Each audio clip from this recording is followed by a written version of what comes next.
Hi guys, today I would like to welcome you to a first look at material.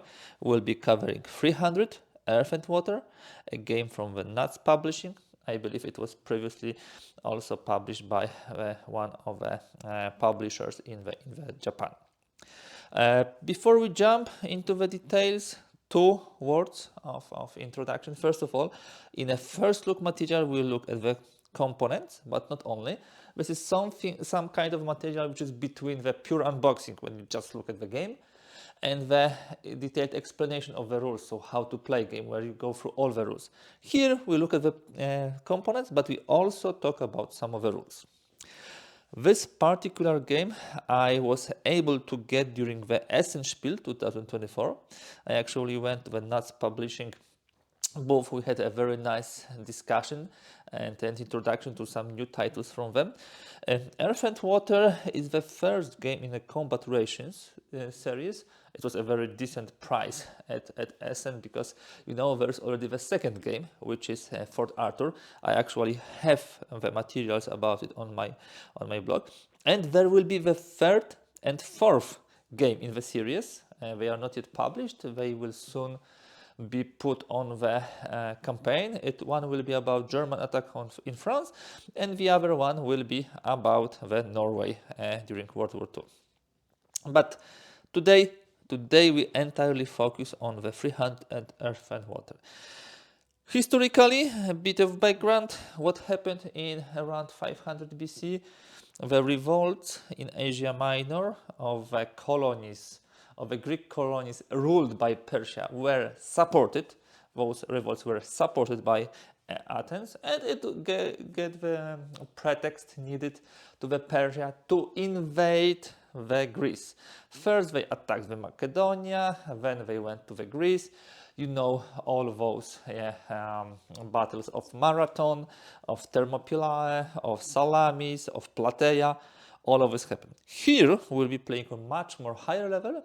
We'll be playing on the strategic level. There will be 5 campaigns, and whoever controls more cities at the end will be the winner. Let's look at the game. First of all, I would like to draw your attention to the fact that Nuts Publishing is creating beautiful, extremely beautiful games. You can see how nicely this is produced. Very nice box, small one. It's hard for me to evaluate how big is it, but it's definitely smaller than the usual. You can see this is a 2-player game, up to 40 minutes. I believe this is a correct estimation. 14 plus years. And look how it opens.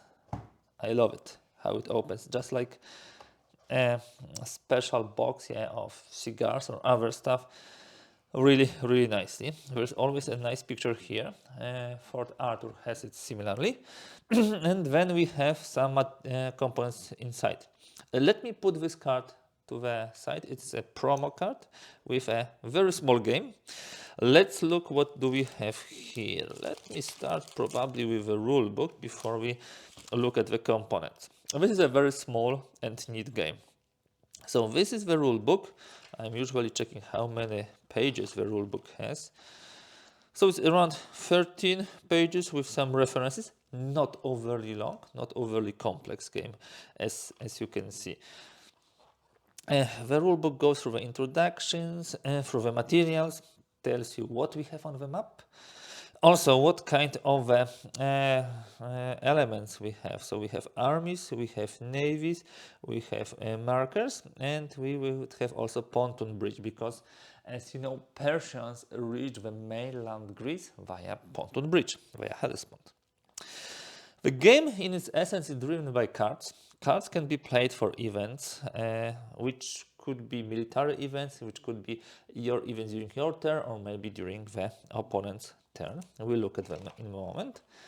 Here is the initial setup description, how we start the game. So we'll look in the map in the moment, but enough to say, here is the Asia Minor, here is the Greek mainland, and here is the pontoon possibility for a pontoon bridge to be built. Rulebook very nicely explains all the rules. Exactly how it goes. I don't want to go into the details, guys, today. There will be how to play material, which I'm going to create because I really like this game. You can ask, how do you like this game? You just bought it. Well, it has already implementation on Rally the Troops, so you can check it there. I like it so much that I decided to get a copy also in the physical form. Yeah, and you have some explanations also about the cards. What I like to receive in this game is the information about history of the Greco-Persian Wars. We heard a lot about it, but it's always good to put it in some kind of a context, what was happening, and this small rule book also finds a space to do it. I'm really glad that it was added. Now, as for the components, this is a small game, as I told you, so there's not overly many of them. Here would be the armies, yeah, a lot of armies, and here will be the additional armies, and here we have a fleets and the pontoon bridge, a pontoon bridge and the fleets. You can really surprise your opponent in this game with your play. That's, I can tell you, there are, if you look at this, various linking possibilities both on the road but also on the land. The Greeks are, I haven't mentioned, the Greeks are red and the Persians are blue. Yeah, this is something important to mention. We have dices, very nice, small. I would even use the word cute, but maybe that's not the best one. So yeah, they are very nice. Okay, let them put them here. And now, what drives the game are of course the cards. I will open it now so you can also see them. Yeah, I would need to check how many cards we have. Around 20, I believe. And yeah, they are the Greek. There is a Greek part and there is a Persian part. Some example. Oh, Pausanias. It was one of the generals on the Greek side. Cancel the combat bonus from the cavalry of Mardonius event. Nice play. Or Leonidas. Select one Greek army and move it. If a land battle occurs, roll 2 dice and choose the result you prefer for the duration of the battle. So as you can see, the events will really make each and every game separate. But of course, this is a small game, so while it is pretty nicely replayable, you cannot expect an infinite and endless replayability. But still, I would say this game shines. Yeah. Okay, so here is the map. I believe you can see it in its whole in the camera.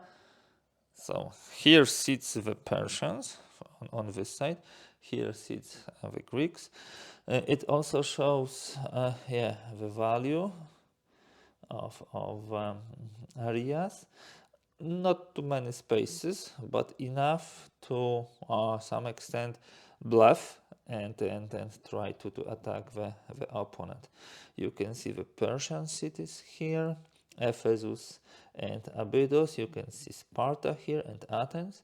And you can see a couple of smaller Greek cities, Corinth, Thebes, Delhi, Larissa, Pelia, in Macedon, Naxos, and Eretria. Of course, some of the Greek communities were joining the Persians when they were attacking. Some were stiffly resisting. So, yeah, there were different approaches to the invader, and yeah, it's also shown here. And you actually have here, I just noticed this, the names of the leaders like Darius the First, Xerxes, Artemisia. He will have Miltiades, Demosthenes and Leonidas here, because it's actually showing many years and many wars which happened historically. So it's not like one war. It's from the initial landing at the Marathon and other wars. And as you remember, between first and second invasion by Persia of Greece, there was like 10 years difference. So yeah, you have also some additional stuff here in those two areas. We'll not go into details here because today we simply wanted to look at the game. And this is everything what we have in the box. You see again what I like. It's a very climatic and very beautiful how the box is created. One additional thing which I would like to draw your attention to is a promo card which is added to the game, which tells you about the Battle of Thermopylae. You can use the provided by the game cubes. So this will be Greeks, this will be Persians, and also the dice, and you have all the explanation of the game here. You will be rolling dice at both sides and will be killing, attacking Persians and potentially moving forward with the Persians. If the Persians reach the Greeks, they will win. A very small game, small addition. You know, this is one card game, so yeah, I would not expect anything very long and very complicated. But it's a very cute addition, and it also shows how the Nuts publishing is taking care of its customers. By the way, this is a French company, so honestly I'm not surprised that they are making beautiful games. They really have an eye for this, and they really put a lot of effort and a lot of attention to details to make them really nice. So let me close it now, and again, when I'm closing this, I'm really liking how it works. Beautiful, small, neat game, 2-player, 40 minutes, thematic, replayable, and interesting. So that's exactly what 300 Earth and Water from the Nuts Publishing is. I definitely will be supporting them further. I am looking forward to the third and fourth game in the series. I will create definitely a playthrough, kind of a teach and play material for 300, and for Port Arthur, when I'm publishing this, such material should already be ready. This is not the only game which I got on SN from the Nuts Publishing. There is another one, a 4X game, which you can play in 1 hour. But about this, I will tell in different material. If you like this small video, please give thumbs up. If you'd like to see more content like this, do not hesitate and subscribe to the channel. That's all for today. I would like to thank you for being with me and thank you for watching.